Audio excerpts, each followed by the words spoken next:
So this is your test of chapter 11. Total 10 questions are there and your each question carry 2 marks. You have to complete your test within 40 minutes. Now question number 1.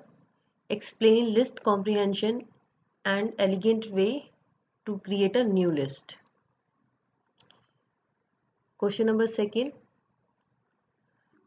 In this there is a code, you have to find the output.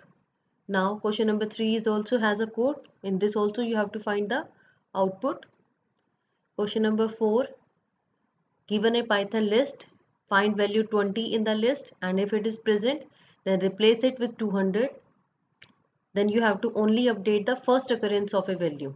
Okay, this is the example. This way you will do this. Question number 5. Write a Python program to get the largest number from a list. Now question number 6. You have to take a list of 10 elements, then split it into middle and store the elements in two different lists. Okay, this is a list. In this you have to split it into two parts and then it will be a two different list. Now question number 7.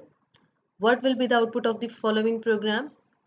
So this is the code. In this you have to find the output. Question number 8. Write a program to display the frequency of each item in a list. Frequency means how many times this number is repeated. Question number 9. Write a program to find the second largest number in a list. Okay, second largest. Now question number 10. What is the difference between append and extend? Okay, so all the best and submit your test within time.